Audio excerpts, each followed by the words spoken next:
Elena stood frozen as the cruel whispers about her appearance rippled through the wealthy crowd at the Heritage Foundation gala. The waiter who witnessed her humiliation did something that would cost him everything and prove that one moment of courage could shatter a lifetime of invisibility. Before we continue, don't forget to subscribe to the channel, like the video, and comment where in the world you're watching from. Let's go. The crystal chandeliers cast a golden glow across the Grand Meridian Ballroom, their light dancing off champagne flutes and diamond necklaces with equal enthusiasm. The annual Heritage Foundation Gala was the kind of event where fortunes were displayed as casually as smiles, where every handshake was a transaction, and every conversation a careful negotiation of power. The orchestra played something classical and expensive, the kind of music that whispered old money and older traditions.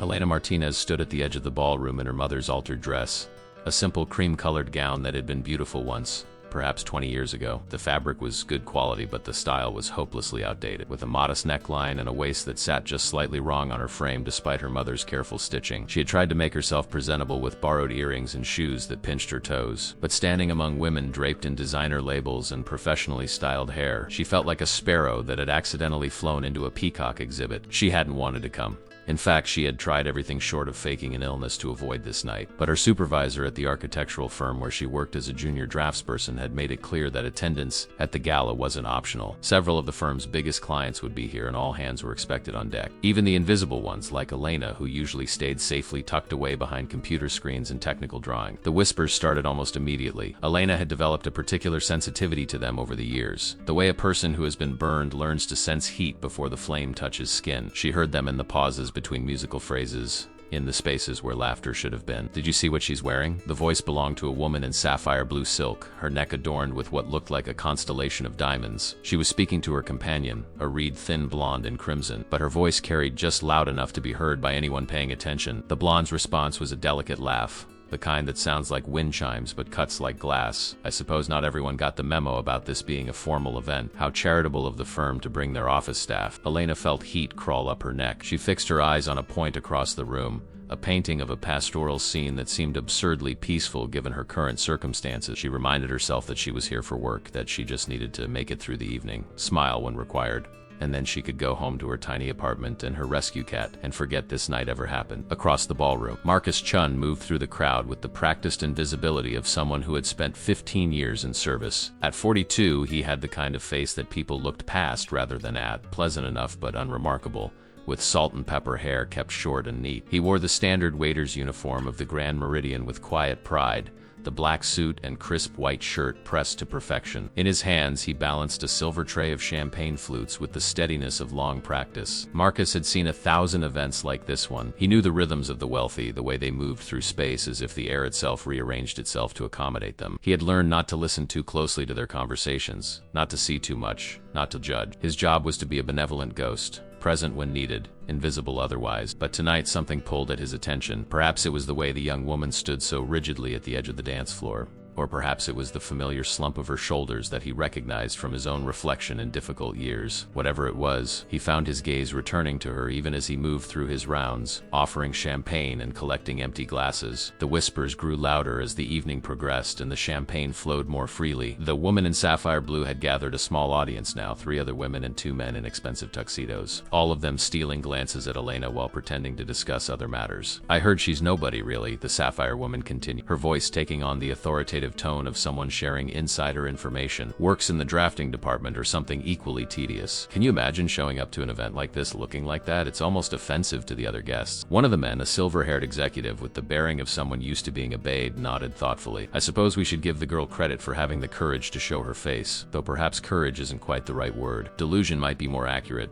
The group laughed, the sound sharp and bright as breaking glass. Elena heard it from across the room and felt something inside her crack. She had endured many things in her 28 years, poverty and loss and the casual cruelty of those born into easier circumstances. But there was something particularly brutal about being mocked at an event where she was expected to smile and represent her company with grace. She considered leaving. She could claim a headache, slip out a side door, and deal with whatever professional consequences came tomorrow. But as she turned toward what she hoped was an exit, she collided with someone solid and warm. The impact sent her stumbling backward, and she would have fallen if not for the steady hand that caught her elbow. "Careful there, miss." Marcus's voice was quiet and kind, with a slight accent that spoke of a childhood somewhere far from this glittering ballroom. He steadied her with the gentle firmness of someone who had caught many stumbling guests over the years, then stepped back to a respectful distance. "Are you all right?" Elena looked up at him, expecting to see the same judgment she had seen in every other face tonight, but his eyes held only concern. He was just a waiter, she realized, someone even lower on the social hierarchy than she was, and yet he looked at her as if she mattered. "I'm fine," she managed, her voice barely above a whisper. "Thank you. I should probably go." Marcus glanced over her shoulder at the group of well-dressed people who were still throwing casual glances in her direction while pretending to be absorbed in their conversation. He had worked enough events to read the social dynamics of a room, to see the predators and the prey, the powerful and the powerless. He recognized what was happening here, had seen it play out countless times before. What he did next was not something he had planned. In fact, if someone had asked him 10 seconds earlier what he would do in this situation, he would have said he would do nothing. He would mind his business, finish his shift, and go home. But sometimes the heart moves faster than the head, and sometimes a lifetime of seeing cruelty makes a man decide he has seen enough. He set his tray down on a nearby table and turned back to Elena with a slight bow that would have looked ridiculous from anyone else but somehow seemed perfectly natural from him. "Forgive my presumption, miss, but would you do me the honor of this dance?" Elena stared at him as if he had just spoken in a foreign language. "A dance? Here? Now? With a waiter?" The thought was so absurd, so completely outside the bounds of social acceptability at an event like this, that for a moment she couldn't even process what he was asking. "I don't," she started, but the words dried up in her throat. Behind her, she could hear the whispers had stopped. The group of tormentors was watching now, no longer pretending to look away, their faces showing a mixture of shock and anticipation. Marcus saw her hesitation and understood it. He understood the fear of making things worse, of drawing even more attention to herself. But he also understood something else that maybe she didn't yet, that sometimes the only way through shame is to walk straight into it with your head held high. "I know I'm just the help," he said softly, his voice pitched for her ears alone. "And I know this isn't exactly protocol, but I've been working this room for 5 hours, and you're the only person here who looks like they might actually have a soul, so what do you say? One dance, and then I'll let you escape out that side door you've been eyeing for the last 10 minutes. There was something in his eyes, a kindness so genuine and unexpected that it cracked through Elena's defenses. Before she could talk herself out of it, before her practical brain could catalog all the reasons this was a terrible idea, she found herself nodding. "All right," she whispered. "One dance." Marcus smiled, and it transformed his forgettable face into something warm and real. He offered his hand, and after a moment's hesitation, she took it. His palm was calloused and warm, the hand of someone who worked for a living, and somehow that made Elena feel less alone than she had felt all evening. As they walked toward the dance floor, the whispers erupted behind them like a flock of startled birds taking flight. "Did you see that? A waiter just asked her to dance. Oh, this is too much. Someone should tell the management. This is completely inappropriate." But Marcus didn't seem to hear them, or if he did, he gave no sign. He led Elena to a clear space on the polished marble floor just as the orchestra began a new piece, something slower and more romantic than what they had been playing before. He positioned himself carefully, one hand resting lightly on her waist, the other holding her hand with a gentleness that made her throat tight. "Just follow my lead," he murmured. "I promise I won't let you fall." And then they were moving, and Elena discovered that Marcus Chun could dance. Not with the flashy technical precision of a professional, but with something better, a natural grace and rhythm that made it easy to follow him. He guided her through the steps with the same quiet competence he had shown catching her elbow, steady and sure,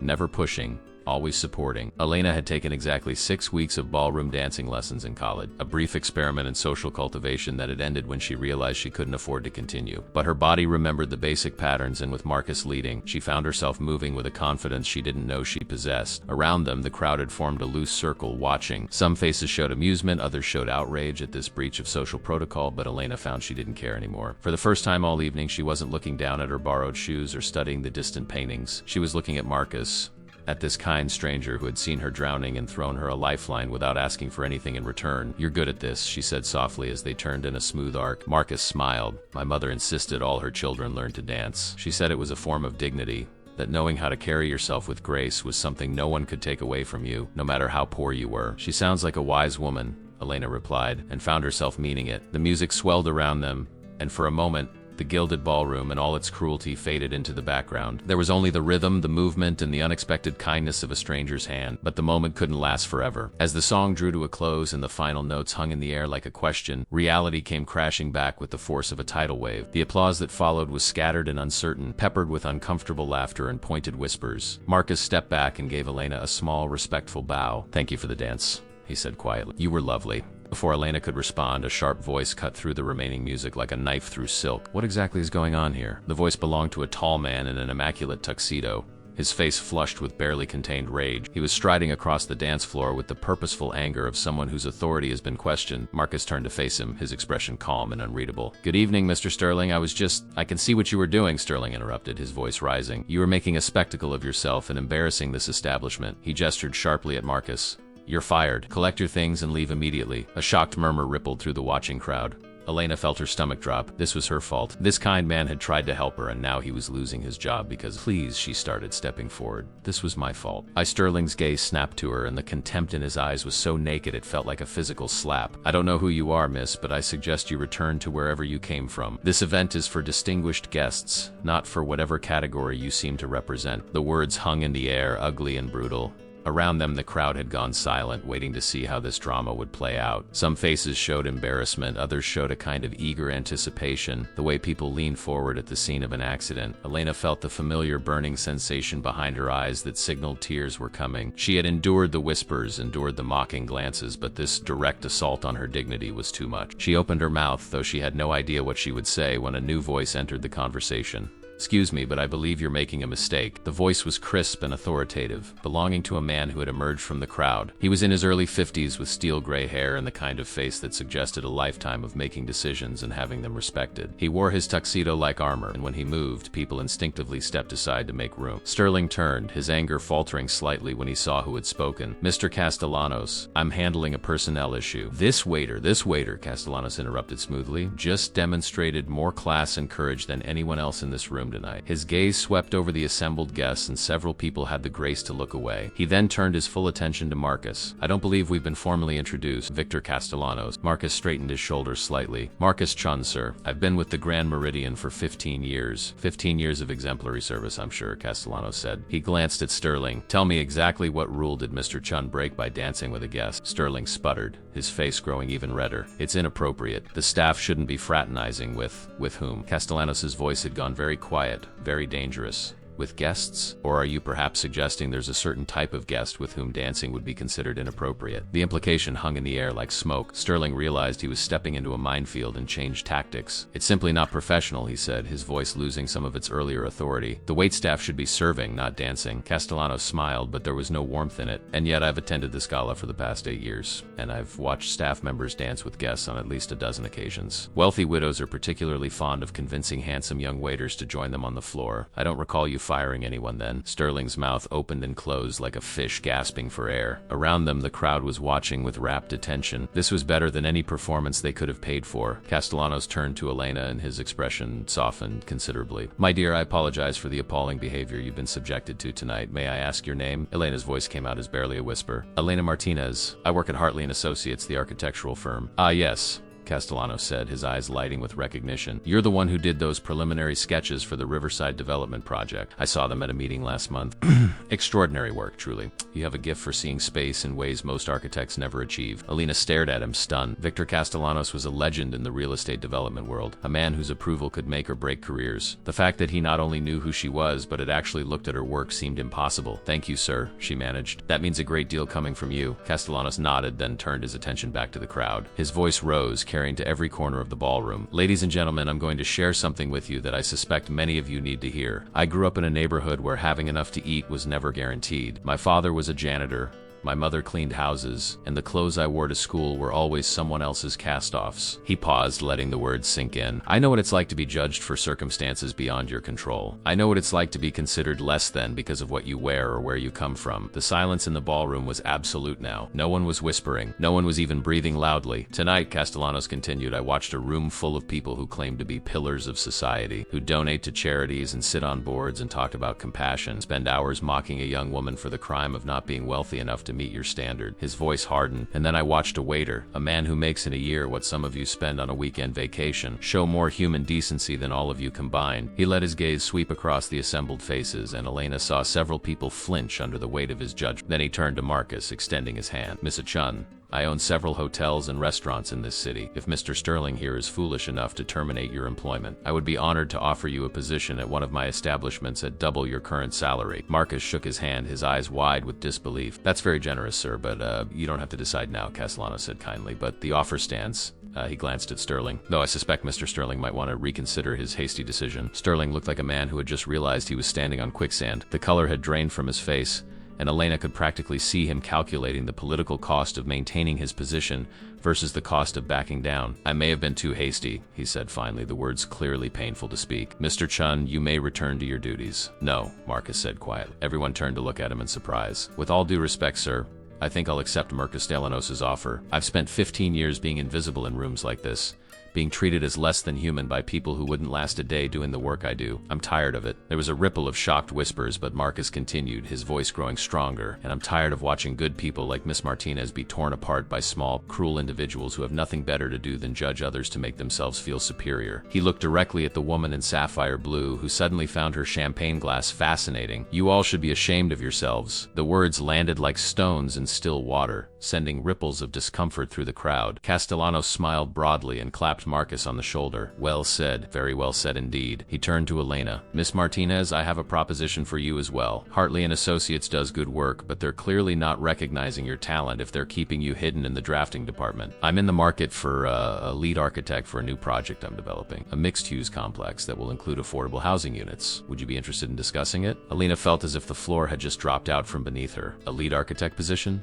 With Victor Castellanos? It was the kind of opportunity that people spend entire careers hoping for, the kind of break that changed lives. I would be very interested, she said, surprised by the steadiness of her own voice. Thank you, sir. Excellent, Castellano said. He produced a business card from his pocket and handed it to her. Call my office Monday morning and we'll set up a meeting. He glanced around the ballroom one more time, his expression making it clear what he thought of the assembled guests, then nodded to both Elena and Marcus. If you'll excuse me, I believe I've had quite enough of this evening's entertainment. I'll be in touch. He walked away, leaving a wake of stunned silence behind him. Elena and Marcus stood in the center of the dance floor, suddenly very aware that hundreds of eyes were still on them. The whispers had started again, but they had a different quality now, uncertain rather than mocking, confused rather than cruel. Marcus turned to Elena, and for the first time since the confrontation began, she saw him smile. That was unexpected, he said softly. I should probably go collect my things before Sterling changes his mind about letting me leave with dignity. Wait, Elena said, touching his arm lightly. Thank you for everything. You didn't have to do what you did, and now you've lost your job because of me. Marcus shook his head gently. I didn't lose my job because of you. I lost it because I chose to do something human instead of something safe. And honestly, I should have made that choice years ago. He glanced around at the glittering crowd, the champagne and diamond carefully maintained masks of civility. This place was killing me slowly, making me believe I was less than human because I served drinks instead of drinking them. Maybe Mr. Castellanos just gave me the push I needed. Elena felt something shift in her chest, a warmth spreading through the cold that had settled there over the course of the evening. This man, this stranger,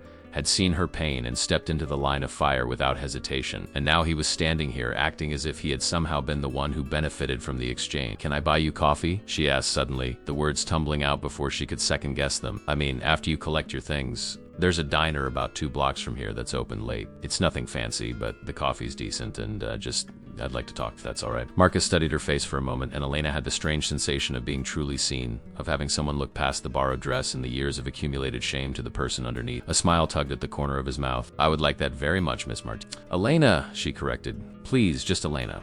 Then you should call me Marcus, he replied, glanced toward the service entrance. Give me 15 minutes to change and gather my things, and I'll meet you at the front entrance. Elena nodded, suddenly nervous in a way that had nothing to do with cruel whispers or judgmental stares. This was a different kind of nervousness, the flutter of possibility of something beginning. I'll be there, she said.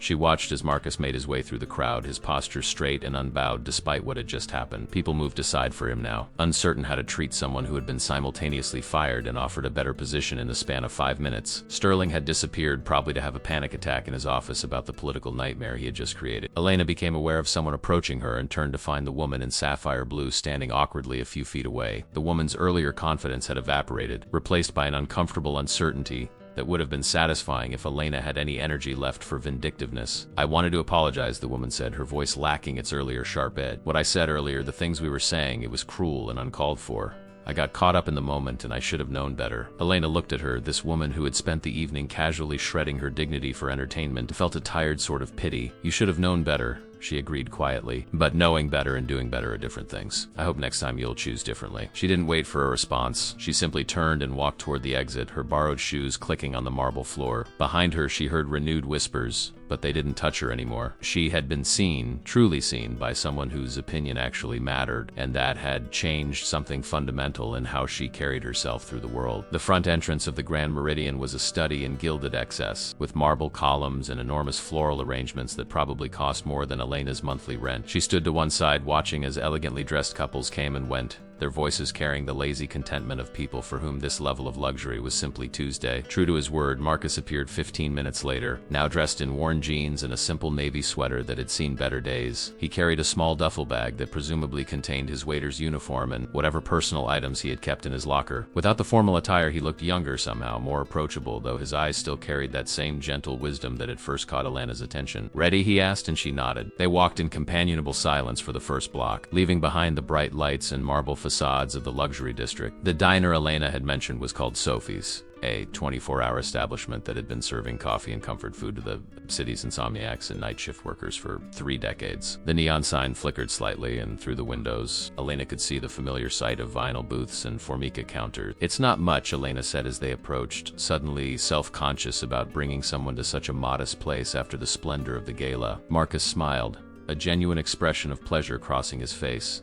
"It's perfect. I've walked past this place 1,000 times on my way to and from work and always wanted to stop in. It looks real, you know? Like a place where people actually live instead of just performing." They slid into a booth near the window, and a waitress who looked to be in her 60s appeared almost immediately with menus and coffee. Her name tag read Betty, and she had the efficient warmth of someone who had been serving coffee since before Elena was born. "What can I get you kids?" she asked, filling their cups without waiting for an answer. "Just coffee for me," Elena said, "and maybe a slice of pie if you have any left." "Got apple, cherry, and coconut cream," Betty replied. "Coconut as fresh as of this afternoon." "I'll take the coconut cream," Elena decided. "Marcus, make it 2, he said. "And thank you." Betty winked at them. "Coming right up, sweethearts." She bustled off, leaving them alone with their coffee and the comfortable noise of the diner around them. Marcus wrapped his hands around his mug, seeming to savor the simple warmth of it. "So," he said after a moment, "that was quite an evening." Elena laughed, surprised by the sound. It came out slightly hysterical, edged with the stress and emotion of the past few hours. "That's one way to put it. I'm still not entirely sure what happened. One minute I was trying to become invisible, and the next I was at the center of the most dramatic scene I've ever witnessed in real life." "How are you feeling?" Marcus asked, and the genuine concern in his voice made Elena's throat tighten. She took a sip of her coffee, using the moment to collect her thoughts. "Honestly, I'm not sure. Relieved, maybe? Exhausted, definitely. And sort of angry, but not at you," she added quickly. "At myself, I think, for caring so much about what those people thought of me, for letting their opinions matter." Marcus nodded slowly. "I understand that feeling. I've spent 15 years making myself smaller, quieter, less visible, all because I accepted the idea that my work made me less valuable person." He stared into his coffee as if it held answers. "Tonight was the first time in a long time that I felt like myself, like the person I was before I learned to apologize for existing." "Who were you?" Elena asked softly. "Before, I mean," Marcus smiled, but there was a sadness in it. "I was going to be a teacher. I had my degree, just finished my student teaching semester, and I was young and idealistic and convinced I was going to change the world one classroom at a time." He paused as Betty arrived with their pie, nodding his thanks before continuing. "Then my mother got sick. Cancer. The medical bills were staggering, and my father couldn't work and take care of her at the same time. So I took a temporary job at the hotel to help cover expenses while we figured things out." He took a bite of pie, chewing slowly. "She passed away 2 years later, and by then the temporary job had become permanent. I told myself I'd go back to teaching eventually, but life kept happening. My father needed help, there were bills to pay, and somewhere along the way I forgot that I had ever wanted to be anything other than invisible." Elena felt tears prick at her eyes. "I'm sorry, that's a lot to carry." Marcus shrugged, but she could see the weight of those years in the set of his shoulders. "We all carry things. What about you? How does someone with extraordinary talent for architecture end up being mocked at a gala by people who wouldn't know real artistry if it built them a house?" Elena laughed again, this time with less hysteria and more genuine humor. "You know, Mr. Castellana said something similar." She shook her head, still processing the surreal turn her evening had taken. "I grew up in a small town in New Mexico.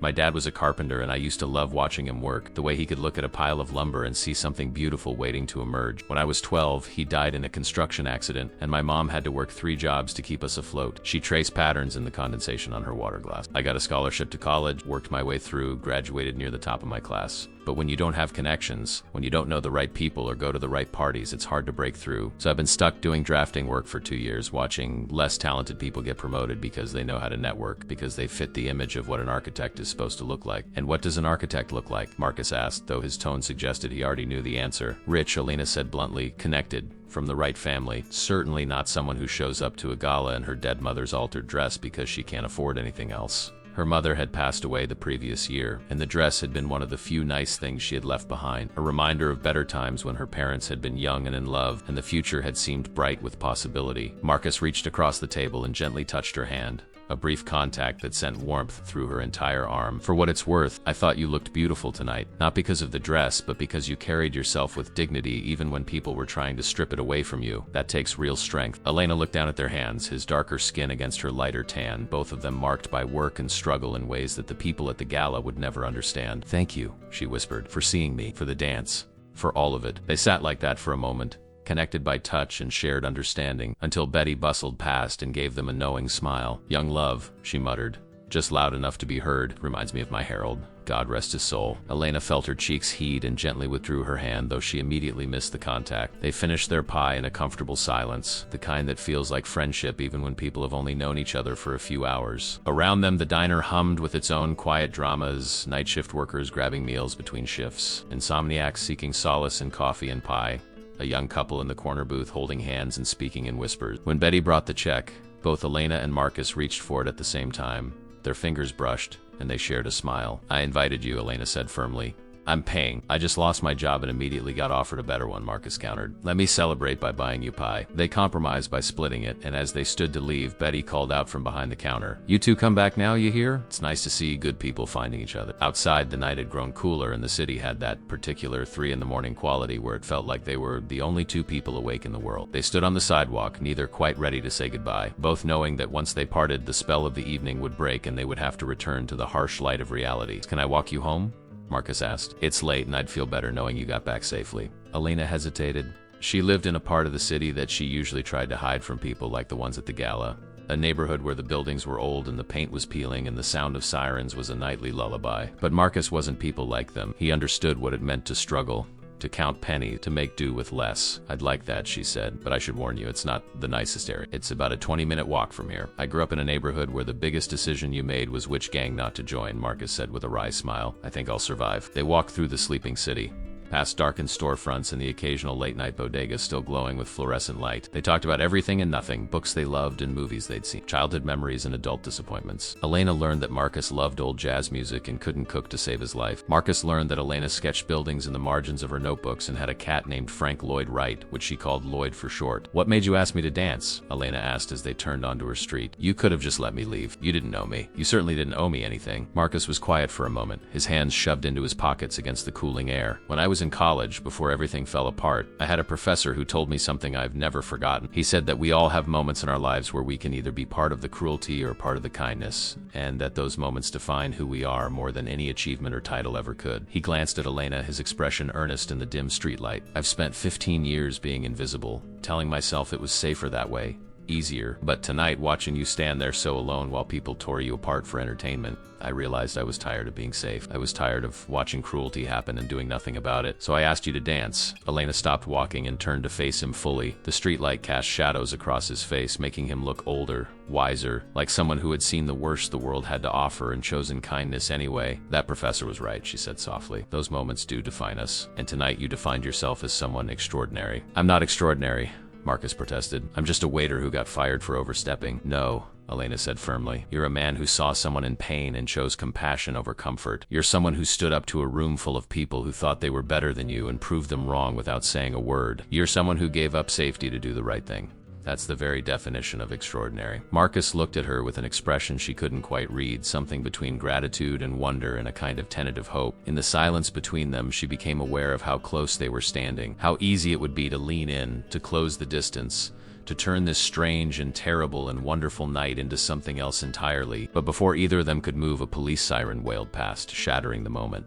They both stepped back, suddenly awkward, and Elena fumbled for her keys. This is me, she said, gesturing to a narrow apartment building with peeling paint and a front door that didn't quite hang straight. She turned back to Marcus. Thank you, for tonight, for everything, Elena, Marcus said, and the way he said her name made her breath catch. I know this is probably crazy, and we just met, and the circumstances were bizarre, but I would very much like to see you again if that's something you'd want to. Elena's heart did a complicated acrobatic maneuver in her chest. I would like that, she said, trying to sound calm despite the fact that her pulse was racing. Very much. Exchanged phone numbers, fingers fumbling with phones, both of them smiling like teenagers instead of adults pushing 30. Marcus waited until she was safely inside the building before he turned to walk away, and Elena climbed the 3 flights to her tiny studio apartment feeling like she was floating. Lloyd greeted her at the door with his usual imperious meow, demanding to know why his dinner was several hours late and his humans smelled like champagne and possibility. Elena fed him, changed into her pajamas, and collapsed onto her futon, suddenly exhausted down to her bones. But as tired as she was, sleep wouldn't come. Her mind kept replaying the events of the evening, from the cruel whispers to the dance, to the confrontation, to the coffee and pie and the walk home. She thought about Victor Castellanos and his unexpected intervention, about the job opportunity that seemed too good to be true, about the woman in sapphire blue and her inadequate apology. Most of all, she thought about Marcus Chun, about the quiet strength in his eyes and the way he had looked at her like she was someone worth seeing. She thought about his story, about dreams deferred and sacrifices made, about the weight of responsibility and the cost of survival. She thought about his hands,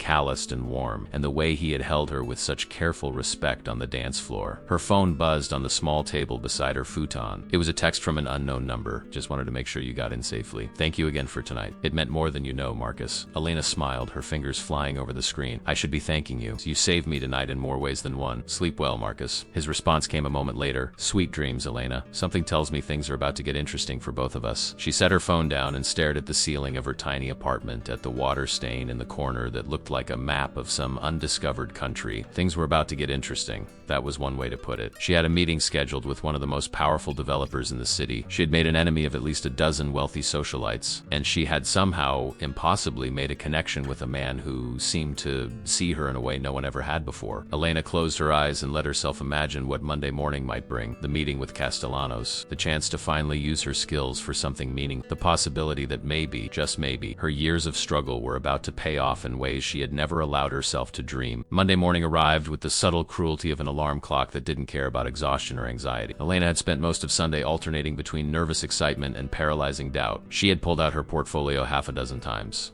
rearranging the order of her designs, second-guessing every choice, wondering if Victor Castellanos would take one, look at her work and realize he had made a terrible mistake in the emotional aftermath of the gala. She dressed carefully for the meeting, choosing her one good professional suit, a charcoal gray ensemble that she had bought on clearance 2 years ago. It fit well enough, though the style was slightly dated, but it was clean and pressed and made her look like someone who might possibly be trusted with a major architectural project. She pulled her dark hair back into a neat bun and applied minimal makeup, trying to project competence and professionalism. The subway ride to Castellanos' office was a study in controlled panic. Elena clutched her portfolio like a life preserver, mentally rehearsing her pitch, trying to anticipate questions, attempting to prepare for every possible outcome. She had called in sick to work that morning, which felt both reckless and necessary. If this meeting went well, she might be giving her notice at Hartley and Associates anyway. If it went poorly, well, she would cross that bridge when she came to it. Castellanos Development occupied the top 3 floors of a gleaming tower in the financial district. The lobby was all marble and glass, the kind of space designed to make visitors feel simultaneously impressed and inadequate. Elena approached the reception desk, gave her name, and was directed to wait in a seating area that featured furniture that probably cost more than her annual rent. Miss Martinez? A young woman in an impeccable navy dress appeared after only a few minutes. Emer Castellanos is ready to see you. Please follow me. They rode the elevator in silence, the numbers climbing higher and higher until they reached the top floor. The doors opened directly into a reception area that managed to be both elegant and welcoming, with warm wood tones and comfortable seating and windows that offered a breathtaking view of the city sprawling out below. Victor Castellanos emerged from an inner office before Elena had time to feel intimidated by her surroundings. He was dressed more casually than he had been at the gala, in slacks and a sweater, but he still carried himself with the quiet authority of someone accustomed to being obeyed. Miss Martinez, he said warmly, extending his hand. Thank you for coming. I hope you had a pleasant weekend after Friday's excitement. Elena shook his hand, grateful that her palm wasn't noticeably sweaty. It was certainly memorable, sir. Thank you again for your intervention. I'm not sure what would have happened if you hadn't spoken up. Castellanos waved away her thanks. I only did what any decent person should have done. Now please, come into my office. I'm eager to see your portfolio and discuss this project. His office was spectacular, with floor-to-ceiling windows on 2 walls and a massive desk that looked like it had been carved from a single piece of mahogany. But what caught Elena's attention were the architectural models scattered around the room. Miniature buildings and complexes that represented dreams transformed into reality. She settled into one of the leather chairs facing his desk and carefully extracted her portfolio from its case. Her hands trembled slightly as she opened it, revealing the first page of sketches and renderings. Castellanos pulled his chair around the desk so he could sit beside her rather than across from her, a gesture that immediately made the meeting feel less like an interrogation and more like a collaboration. He spent the next 45 minutes going through every page of her portfolio with meticulous attention, asking questions about her design choices, her inspiration, her process. This piece here, he said, pointing to a rendering of a mixed-use development she had designed as a student project. The way you've integrated the commercial spaces with the residential area, creating these shared green spaces that serve both communities. It's brilliant. Most architects treat affordable housing as an afterthought, something to check off a requirement list. But you've designed it as an asset, something that enhances the entire development. Elena felt a warmth spreading through her chest that had nothing to do with the temperature of the room. That was always my philosophy, she explained. Architecture shouldn't be about creating separate worlds for different income levels. It should be about building communities where people can live with dignity regardless of their economic circumstances. Castellanos nodded, his expression thoughtful. That's exactly the approach I'm looking for. Let me tell you about this project. He stood and walked to a large table against one wall, gesturing for Elena to join him. Spread across the surface was a topographical map of a section of the city, an area Elena recognized as a currently underutilized industrial zone near the waterfront. I've spent the last 3 years acquiring properties in this area, Castellanos explained. It's a brownfield site, formerly manufacturing, now mostly abandoned. The city is offering substantial incentives for development that includes significant affordable housing components. I want to create something that transforms not just this neighborhood but serves as a model for urban renewal done right. He traced his finger along the map. I'm envisioning a mixed-use complex that includes market-rate condos, affordable housing units, retail spaces, a community center, green spaces, and commercial areas that can provide jobs for local residents. But I don't want it to look like typical affordable housing developments. I want it to be beautiful, functional, and seamlessly integrated so that you can't tell which units are affordable and which are market rate. Elena's mind was already racing with possibilities, seeing the space in 3 dimensions, imagining how the buildings might rise from the waterfront, how the spaces between them could become gathering places, how the whole complex could breathe life back into a forgotten corner of the city. What's your timeline? She asked,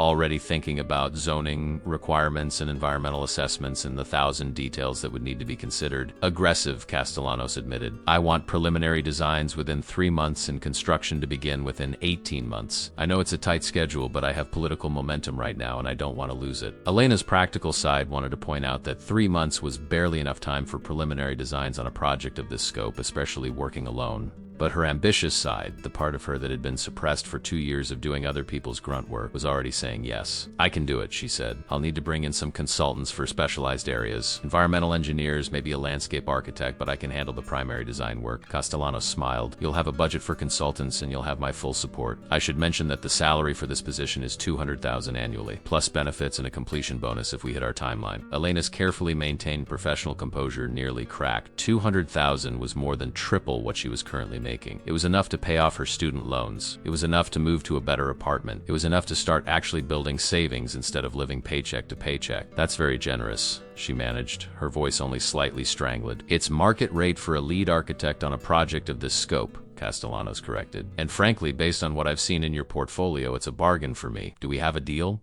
Elena thought about Hartley and Associates, about the 2 years she had spent making coffee and doing redline corrections and watching less talented people get promoted over her. She thought about the comfortable mediocrity of a steady paycheck versus the terrifying excitement of a challenge that could make or break her career. We have a deal, she said, extending her hand. Castellanos shook it firmly. Excellent. I'll have my legal team draw up a contract. Can you start in 2 weeks? That should give you time to give notice at your current position. 2 weeks is perfect, Elena agreed, though internally she was already composing her resignation letter. The rest of the meeting was spent discussing practical details, office space, software requirements, the consultants she would need to hire. By the time Elena left Castellanos' building 2 hours later, her head was spinning and her portfolio felt lighter, as if it had shed the weight of rejection and disappointment that had accumulated over the past 2 years. She stood on the sidewalk, letting the city bustle around her, and pulled out her phone. She needed to tell someone, needed to share this moment before it burst out of her chest. Her first instinct was to call her mother, a reflexive habit that hit her with a familiar pang of grief. Her second instinct was to call Marcus. She pulled up their text thread and typed quickly. Just had the meeting, I got the job. I'm going to be the lead architect on a major development project. I can't believe this is real. His response came within seconds. That's incredible. incredible. I knew he would recognize your talent. We should celebrate. Dinner tonight? Elena smiled, feeling lighter than she had in years. I would love that. She spent the rest of the day floating through the city in a daze of happiness and disbelief. She treated herself to lunch at a cafe she had always walked past because it was too expensive, ordering without looking at the prices, a small rebellion against years of penny-pinching poverty. She sat in a park and sketched preliminary ideas for the waterfront development, her pencil flying across the page as concepts began to take shape. By the time evening arrived, Elena had changed clothes 3 times, each outfit discarded in favor of the next, none of them quite right. She finally settled on jeans and a soft burgundy sweater, deciding that after the formality of the gala and the professional anxiety of the morning meeting, she wanted to just be herself. Marcus had suggested a small Italian restaurant in his neighborhood. Nothing fancy, he had promised, just good food and honest prices. She arrived 10 minutes early and found him already waiting outside, leaning against the brick wall with his hands in his pockets. He had dressed similarly casually in dark jeans and a gray button-down shirt, and when he saw her approaching, his face lit up with a smile that made her stomach do that complicated flip again. There she is, he said warmly, the newest star architect in the city. Don't jinx it, Elena laughed. I haven't even given my notice yet. For all I know, I'll wake up tomorrow and discover the whole thing was a stress-induced hallucination. Marcus pushed off the wall and fell into step beside her as they entered the restaurant. It was exactly as he had described, a small family-run place with red checkered tablecloths and the kind of warm, garlicky smell that promised excellent food. An older woman with silver hair greeted Marcus by name and led them to a corner booth, winking at Elena as she handed them menus. She thinks you're my girlfriend, Marcus said quietly after the woman had bustled away. I come here often enough that Rosa has appointed herself my unofficial matchmaker. I hope that doesn't make you uncomfortable. Elena felt her cheeks warm. I think after everything that's happened, being mistaken for your girlfriend is the least uncomfortable thing I've experienced this week. They ordered wine and pasta, falling into the easy conversation that had characterized their late-night walk just 3 days earlier. Marcus told her about his first day at one of Castellanos' hotels, how different it felt to work in an environment where the staff were treated with respect rather than contempt. Elena described her meeting in detail, the portfolio review, the project scope, the moment when Castellanos had offered her a salary that seemed like it belonged to someone else's life. What about you? Marcus asked as they shared a tiramisu that Rosa had insisted they must try. Have you thought about what comes next? Beyond the job, I mean. Elena set down her fork and considered the question. Honestly, I've been so focused on surviving day to day that I haven't had the luxury of thinking long term. But now with this opportunity, I feel like maybe I can start planning for an actual future instead of just enduring the present. What would that future look like? Marcus's question was gentle, curious rather than probing. I want to design buildings that matter, Elena said slowly, articulating thoughts that had been forming in her mind for years. Not just expensive condos for wealthy people, but spaces that serve communities, that give people dignity and beauty regardless of their income. I want to prove that affordable doesn't have to mean ugly or cheaply built. She paused, feeling vulnerable in her honesty. I sound idealistic, don't I? You sound like someone who hasn't forgotten where she came from, Marcus corrected. That's not idealism, that's integrity. What about you? Elena asked, turning the question back on him. Now that you're not working just to survive anymore, what do you want? Marcus was quiet for a long moment, his fingers tracing patterns on the tablecloth. I want to finish what I started, he said finally. I want to go back to teaching. I still have my certification, and I've kept up with the continuing education requirements just in case. He looked up at her. I loved being in a classroom, watching kids discover that they were capable of more than they thought. I'd like to get back to that. Then you should, Elena said firmly. You have the means now. Mr. Castellanos offered you double your previous salary, so you could probably work part-time at the hotel and teach part-time. Marcus smiled, but there was a hesitation in his eyes. It's been 15 years. I'm not the same person I was then. What if I'm not good at it anymore? What if you're better?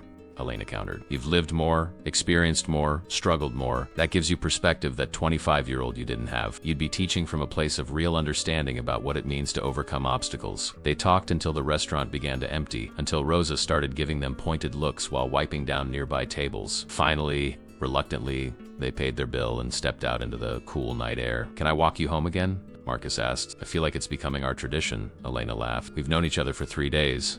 I'm not sure we can have traditions yet. Then let's call it an emerging pattern, Marcus suggested, offering his arm with exaggerated formality. They walked slowly, taking the long way to Elena's apartment, neither of them ready for the evening to end. The city at night had become their private world, a place where the usual rules and hierarchies didn't apply, where a former waiter and a struggling architect could talk about dreams and fears without pretense. 3 blocks from her apartment, they passed a small elementary school, its playground empty and ghostly in the streetlight. Marcus stopped at the fence, his hands gripping the chain link as he stared at the swings and jungle gym. This is where it started to die, he said quietly, the dream of teaching. I used to walk past schools and imagine my own classroom, my own students. Then I started walking past past them and feeling nothing but regret, he turned to look at Elena. Friday night, when I asked you to dance, it wasn't just about helping you. It was about proving to myself that I could still do something brave, something that mattered. You did, Elena said, stepping closer. You proved it to me, and you proved it to everyone in that ballroom. You proved it to yourself. Marcus looked at her, and in his eyes she saw the same tentative hope, the same barely contained possibility that she felt fluttering in her own chest. Slowly, giving her plenty of time to step back if she wanted to, he reached up and gently tucked a strand of hair behind her ear. His hand lingered on her cheek, warm and steady. Elena, he said softly, I know this is fast. I know we barely know each other, but I haven't felt this way in, I can't even remember how long. You make me want to be brave again. She leaned into his touch, her heart racing. You make me feel seen, she whispered. And for the first time in my life, someone looks at me and sees who I actually am instead of who they think I should be. The kiss, when it came, was inevitable and perfect. It was soft and questioning at first, both of them still tentative, still learning the shape of this new thing between them. But as Elena's arms wrapped around his neck and Marcus pulled her closer, the kiss deepened, becoming something more certain, more real. They broke apart slowly, foreheads touching, both of them breathing a little harder. Elena felt like she was standing on the edge of a cliff, that delicious terror of not knowing if she was about to fly or fall. I should probably get home, she said reluctantly. I have to go into work tomorrow and give my notice. I want to face that particular joy with at least a few hours of sleep. Marcus nodded, but he didn't release her from his arms. Can I see you again tomorrow? Elena smiled. You can see me every day if you want to. I want to, he said firmly. Very much. They walked the remaining blocks hand in hand, a simple gesture that felt profound in its ordinariness. At her door they kissed again, longer this time, until Lloyd's insistent meowing from inside the apartment reminded Elena that she had responsibilities beyond this perfect moment. Good night, Marcus, she said, reluctantly pulling away. Good night, Elena, he replied, and congratulations again. You're gonna change the world with this project, I know it. She watched him walk away until he turned the corner and disappeared from sight, then climbed the stairs to her apartment in a daze of happiness. Lloyd greeted her with his usual demands for attention and food, and Elena obliged him while replaying every moment of the evening in her mind. Her phone buzzed as she was getting ready for bed. Thank you for tonight, for celebrating with me, for believing I could still be brave. Sleep well. Elena's response was immediate. Thank you for seeing me, for dancing with me, for being exactly who you are. Sweet dreams. She set her phone down and looked around her tiny apartment, at the water-stained ceiling and the secondhand furniture and the single window that looked out onto a brick wall. In a few months, with her new salary, she would be able to afford something better, something with actual sunlight and a kitchen where she could turn around without hitting a wall. But as she climbed into bed with Lloyd purring on her chest, Elena realized that this cramped little space had witnessed the beginning of something extraordinary. Here, in this tiny studio that had felt like a prison, she had received the text that changed everything. Here, she had allowed herself to believe that maybe, just maybe, her life was about to become something more than survival. Tomorrow she would walk into Hartley & Associates and give her notice. She would face the surprise and the envy and whatever small-minded comments her departure might trigger. But tonight she was just Elena Martinez, architect and dreamer, beloved by her cat and courted by a man who made her believe in courage. It was more than enough. It was everything. Tuesday morning arrived with the weight of a decision that couldn't be unmade. Elena dressed in her best work clothes, though she was acutely aware that after today, these carefully chosen outfits wouldn't matter anymore. She was leaving Hartley & Associates, walking away from the security of a steady paycheck into the thrilling unknown of opportunity. The office was already buzzing when she arrived, a hive of activity as junior architects and draftspeople hunched over their cars, racing to meet deadlines for clients who would never know their name. Elena had been one of them for 2 years, invisible and undervalued, her talents reduced to correcting other people's measurements and formatting presentation documents. Her supervisor, Richard Hartley Jr., occupied a glass-walled office that allowed him to survey his domain with the self-satisfaction of someone who had inherited rather than earned his position. He was 35 and soft around the middle, with the kind of face that had probably been handsome before entitlement had settled into every line. He had hired Elena with vague promises about growth opportunities and advancement,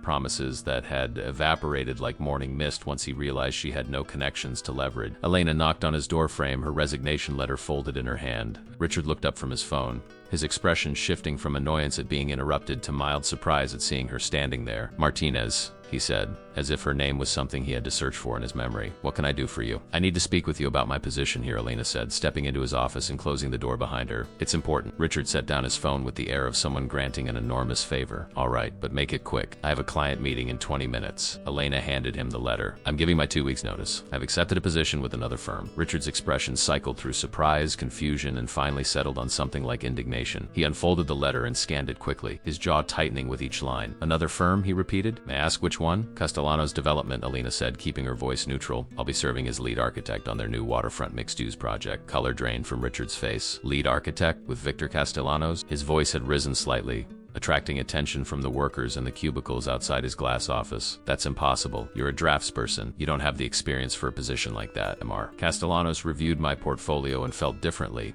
Elena replied, fighting to keep the satisfaction out of her voice. I start in 2 weeks, assuming you'll accept my notice. If you'd prefer I leave sooner, I'm happy to discuss that as well. Richard stood up abruptly, his chair rolling back and hitting the wall behind him. This is ridiculous. You can't just leave like this. We have projects that need your work. He seemed to realize how that sounded and attempted to backtrack. I mean, of course you're free to pursue other opportunities, but surely you could give us more notice. A month would be more appropriate for someone in your position. My contract specifies 2 weeks, Elena said firmly. I'm following the terms we both agreed to when I was hired. The conversation that followed was predictably unpleasant. Richard alternated between trying to guilt her into staying longer and making thinly veiled comments about her qualifications and the likelihood of her failure. Elena endured it with a patience born of knowing that in 2 weeks, she would never have to hear his voice again. When she finally escaped his office, she found several of her co-workers watching with undisguised curiosity. The news of her resignation spread through the office with the speed of wildfire, and by lunchtime, she had received reactions ranging from genuine congratulations to barely concealed resentment. Her friend and fellow draftsperson, Amy Chun, pulled her aside in the break room. Is it true? She whispered, her eyes wide. You're going to work for Victor Castellanos? Elena nodded, still processing the reality of it herself, lead architect on a major development project. Amy let out a low whistle.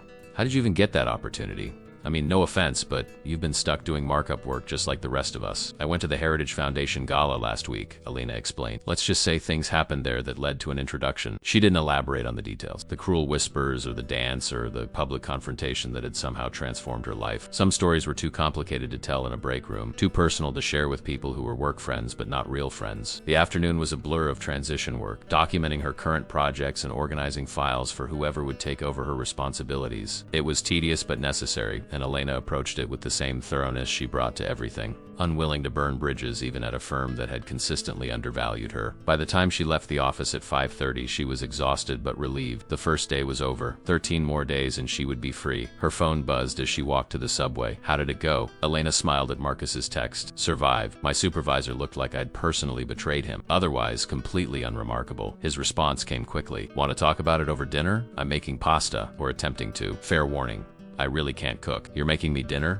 Elena wrote back, touched by the gesture. Attempting is the key word. Come over and you can either enjoy a meal or document the disaster for posterity. Your choice. Elena hesitated for only a moment before responding. Send me your address, I'll bring wine. Marcus lived in a modest apartment building in a neighborhood similar to Elena's, the kind of place where working people lived quiet lives away from the glittering excess of the luxury districts. His apartment was on the 4th floor, and Elena climbed the stairs with a bottle of red wine she'd picked up from a corner store, her heart beating faster with each step. He opened the door before she could knock, as if he'd been waiting by it. He had changed out of his work clothes into jeans and a soft gray t-shirt, and his hair was slightly damp as if he'd recently showered. Behind him she could see a small but tidy space, similar in size to her own apartment but somehow warmer, more lived in. Welcome to my humble disaster, he said with a self-deprecating smile, stepping aside to let her enter. Fair warning, the smoke alarm has already gone off once. The apartment smelled like garlic and tomatoes and something slightly burnt, a combination that was oddly endearing. The kitchen was barely large enough for one person, let alone two, but Marcus had set his small dining table with actual plates and cloth napkin, an effort that made Elena's chest tight with emotion. It smells wonderful, she said, meaning it. What are we having? Pasta with marinara sauce from a jar because I burned the homemade one, Marcus admitted, stirring something on the stove, and garlic bread that I may have left in the oven slightly too long. And salad, because even I can't mess up salad. He turned to look at her, his expression somewhere between embarrassed and hopeful. It's not much, but it's honest. Perfect, Elena said, and realized she meant that too. After years of trying to fit into spaces that weren't designed for her, of reaching for standards she could never quite meet, there was something deeply comforting about this modest meal in this modest apartment with this remarkable man who didn't pretend to be anything other than what he was. They ate sitting across from each other at the small table, their knees occasionally bumping in the cramped space. The pasta was actually quite good despite Marcus's protests about his cooking ability, and the garlic bread was only slightly too dark. They drank the wine and talked about their days,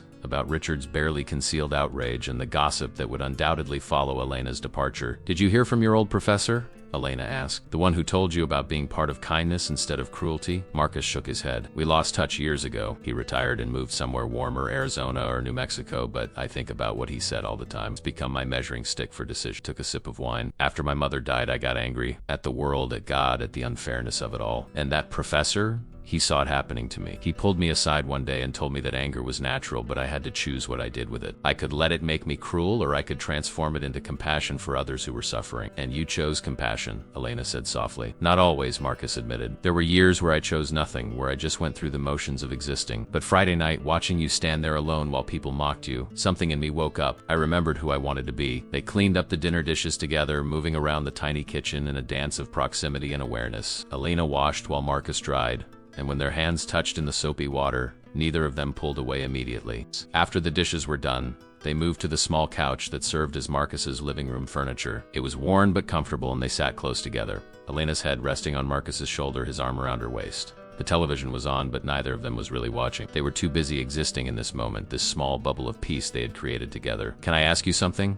Marcus said after a long, comfortable silence. His voice was quiet, almost hesitant. Elena lifted her head to look at him. "Of course. Are you scared?" he asked. "About the new job, about how fast this is moving between us, about any of it?"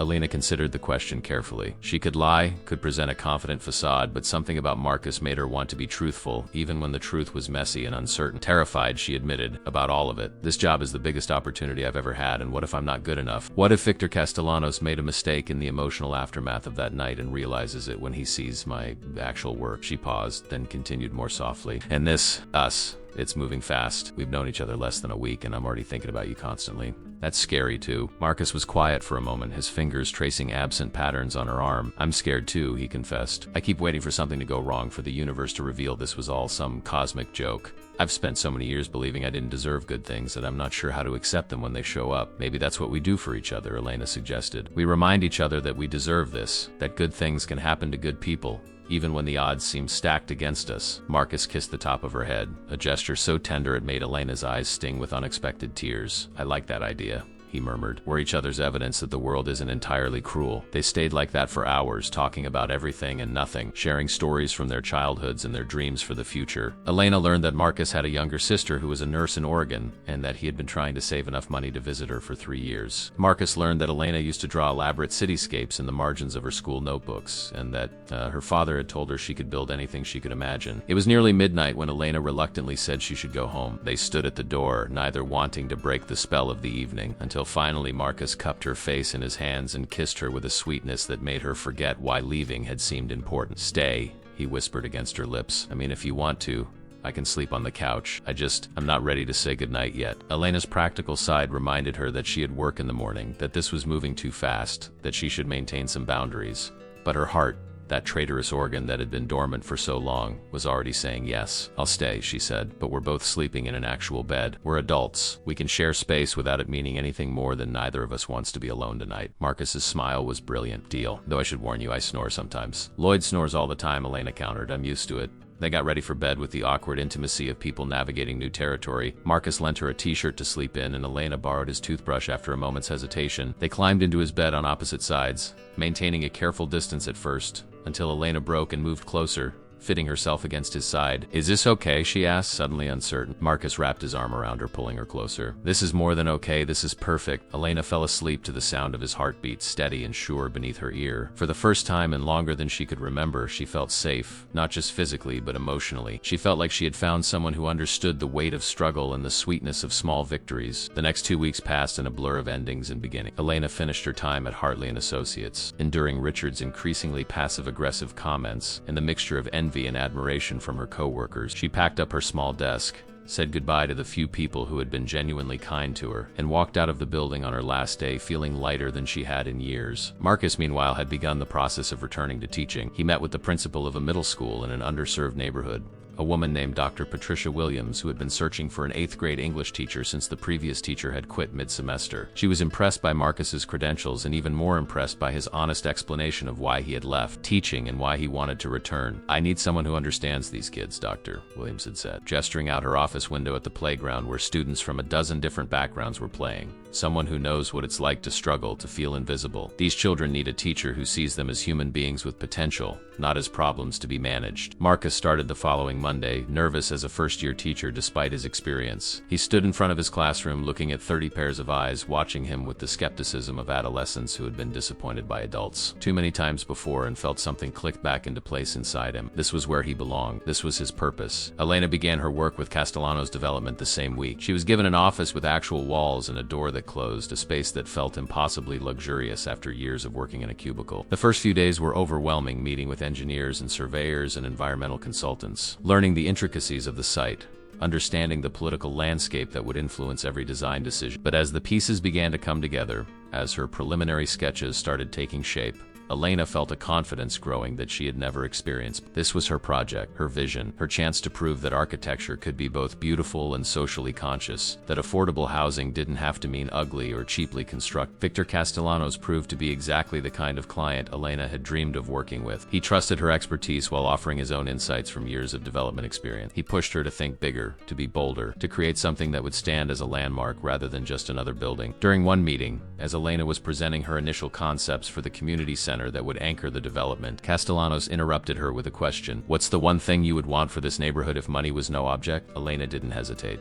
A performance space. Nothing huge, maybe 300 seats, but a real theater where local kids could put on plays, where community groups could host events, where art could happen. Her voice grew more passionate as she continued. These neighborhoods never get spaces for culture, for beauty. Everything is utilitarian, survival-focused. I want to give them a place that says their stories and their art matter as much as anyone's in the fancy downtown theater. Castellanos smiled. Add it to the design. Make it spectacular. Elena and Marcus fell into a routine that felt both natural and slightly surreal. They would meet for dinner several times a week, alternating between his apartment and hers. On weekends, they would explore the city together, visiting neighborhoods they had never had time for when they were just trying to survive. They went to free concerts and parks and cheap movies and hole-in-the-wall restaurants that served food from countries neither of them had ever visited. They talked about everything, sharing their days over coffee and wine and the occasional burnt attempt at home cooking. Marcus told her about his students, the ones who were thriving and the ones who were struggling, the small victories and the heartbreaking setback. Elena showed him her evolving designs, watching his face light up as he understood what she was trying to create. One Saturday afternoon, 6 weeks after the gala that had changed everything, they were walking through the waterfront site where Elena's project would eventually stand. It was a gray day, the kind where the sky and the water seemed to merge into a single sheet of pewter, but to Elena it was beautiful. She could see the buildings rising in her mind, the spaces between them where people would gather, the green areas where children would play. "This is where the affordable housing units will be," she explained, gesturing to the northern section of the site. 3 buildings, each 6 stories, with a shared courtyard in the center. "I'm designing them so every unit gets natural light from at least 2 directions, and every building will have community spaces on the ground." Marcus looked at the empty lot, trying to see what she saw. "How many families?" 240 units, Elena said. "That's 240 families who will have a safe, beautiful place to live. That's children who will grow up with sunlight and green spaces and a community center where they can learn and create." She turned to look at him, her eyes bright with conviction. "That's 240 reasons why this matters." Marcus took her hand, interlacing their fingers. "You're going to change lives with this project," he said quietly. "You already have. Mine, for instance." Elena leaned her head against his shoulder, looking out over the empty lot that held so much possibility. "We changed each other's lives," she corrected. "You showed me what courage looks like. You reminded me that kindness still exists in the world." They stood like that for a long time, 2 people who had found each other in the most unlikely circumstances, both of them beginning to believe that maybe, just maybe, they deserved the happiness they had stumbled into. The wind came off the water, carrying the smell of salt and possibility, and Elena felt something settle in her chest. Not just contentment, but a deep, abiding sense of rightness. This was where she was supposed to be. This was who she was supposed to be. All the years of struggle and disappointment and making do with less had been leading to this moment. Standing on empty ground that would soon become something beautiful, holding hands with a man who saw her exactly as she was and loved her for it. 3 months into the project, Victor Castellanos made an announcement that sent Elena's anxiety into overdrive. The City Planning Commission was hosting a public presentation event where major development projects would be unveiled to stakeholders, community members, and the press. Elena's waterfront development would be the centerpiece of the evening. "It's a tremendous opportunity," Castellanos explained during their weekly meeting. "We'll have city council members, major investors, community activists, everyone who matters in urban development. This presentation could set the tone for how mixed-use affordable housing is approached in this city for the next decade." Elena felt her stomach drop. A public presentation meant public speaking, meant being visible, meant standing in front of hundreds of people and risking judgment. The old fear, the one she thought she had left behind on the dance floor of the Grand Meridian, came rushing back with the force of a tidal wave. "When is it?" she managed to ask, her voice steadier than she felt. 3 weeks from Friday," Castellanos said. "I know that's not much time, but the commission's schedule is what it is." He must have seen something in her face because his expression softened. "You'll be brilliant, Elena. Your design speaks for itself. You just need to help people see what you see." That evening, Elena met Marcus at Sophie's, their diner having become something of a sanctuary for both of them. She slid into their usual booth booth and Marcus took one look at her face and immediately reached across the table to take her hand. "What happened?" he asked. "I have to do a public presentation," Elena said, the words tumbling out, "in front of hundreds of people. Important people. People who will judge me and my work and decide if I'm worthy of this opportunity." She felt tears prick at her eyes. What if I freeze? What if I'm not articulate enough? What if they look at me and see what those people at the gala saw? Marcus squeezed her hand. "They'll see what I see. A brilliant architect who's designing something that will change lives. But more importantly, you'll see it. You're not the same person who walked into that ballroom 3 months ago." "I feel like the same person," Elena confessed. "I feel like I'm still wearing someone else's dress and pretending to belong in spaces that weren't made for people like me." Marcus was quiet for a moment, his thumb tracing circles on the back of her hand. "Can I tell you something? When I started teaching again, the first day was terrifying. I stood in front of those kids and felt like a fraud.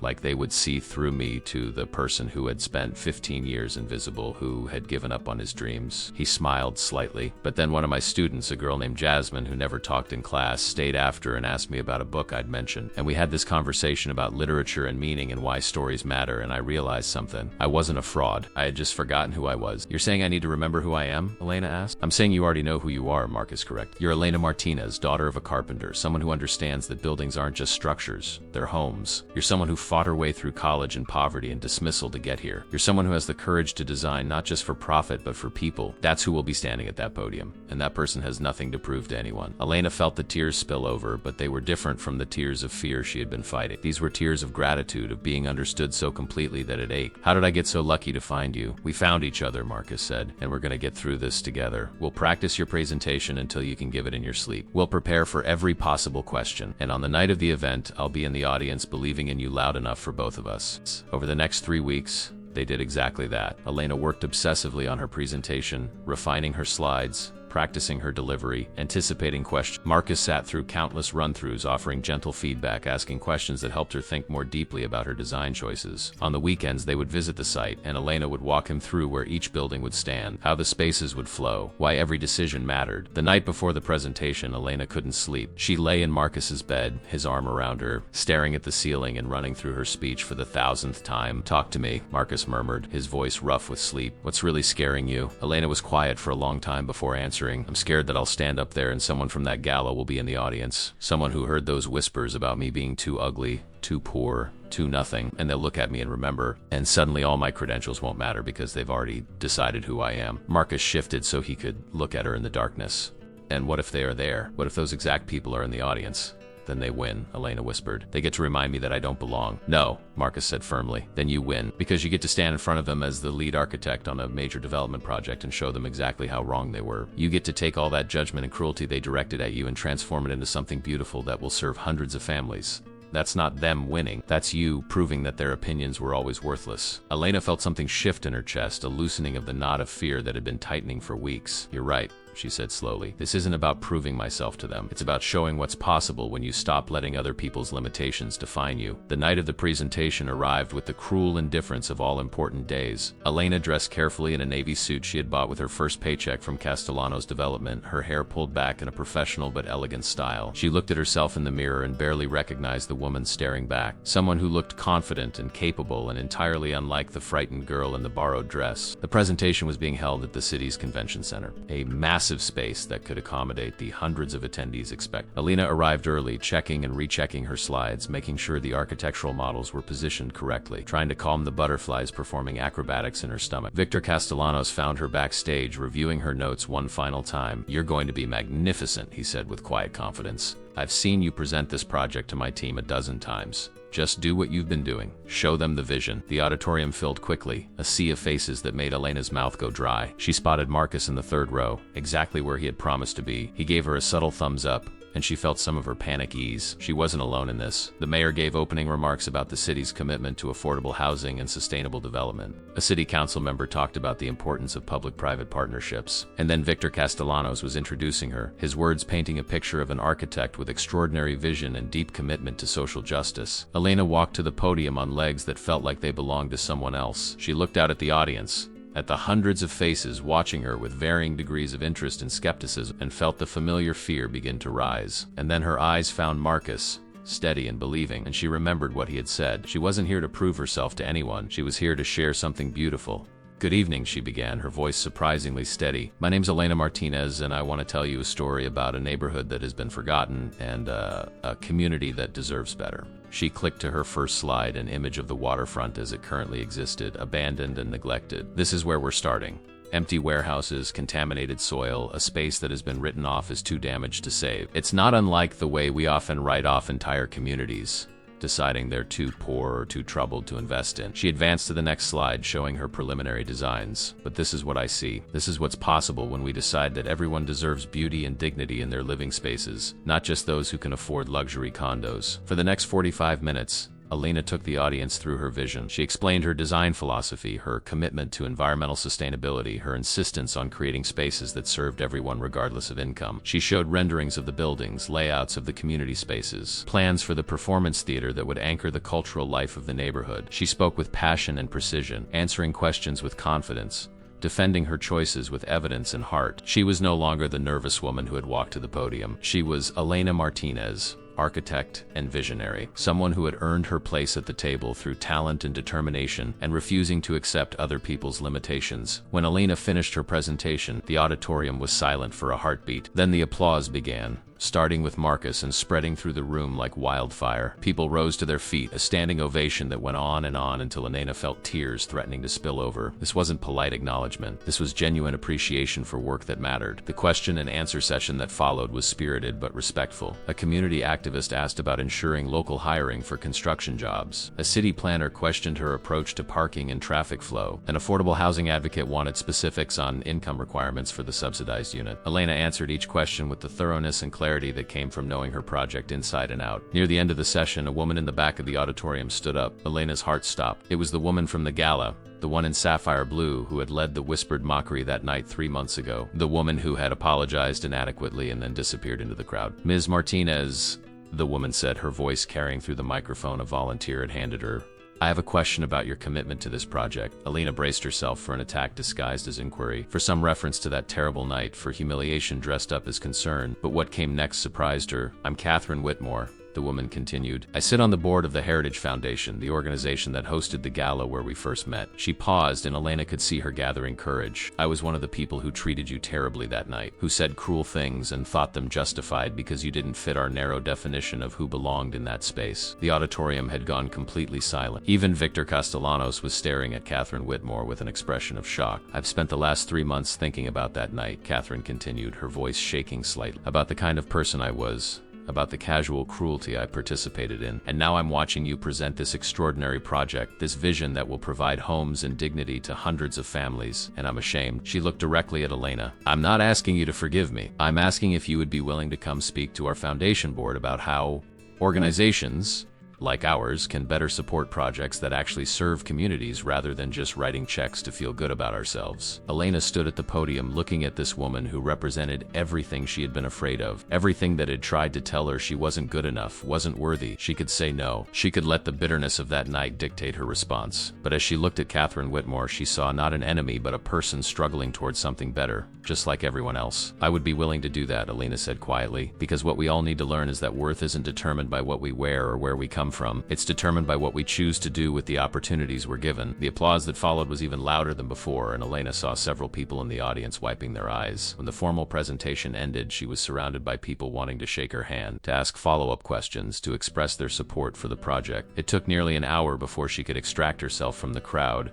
and find Marcus waiting patiently by the exit. You were incredible, he said, pulling her into a hug that lifted her feet off the ground. I have never been more proud of anyone in my entire life. I couldn't have done it without you, Elena said, her face pressed against his shoulder. You believed in me when I didn't believe in myself. They walked out into the cool night air, and Elena realized she was starving. They hadn't eaten since lunch. Too nervous to think about food. Sophie's? Marcus suggested, reading her mind. Sophie's, Elena agreed. The diner was quiet this late on a Friday night, just a handful of other customers scattered across the booths. Betty greeted them like long-lost family, seating them in their usual spot and bringing coffee without being asked. 2 slices of coconut cream? She asked, with a knowing smile. Make it 3, Marcus said. We're celebrating. They ate pie and drank coffee and replayed every moment of the presentation. Elena told them about the conversation with Catherine Whitmore after the formal event had ended. Quietly, shared her own story of growing up privileged but empty, surrounded by wealth but starved for meaning. She asked me how I stayed kind, Elena said, still processing the conversation. After everything that happened, after all the cruelty, how did I not become bitter? What did you tell her? Marcus asked. I told her I had help,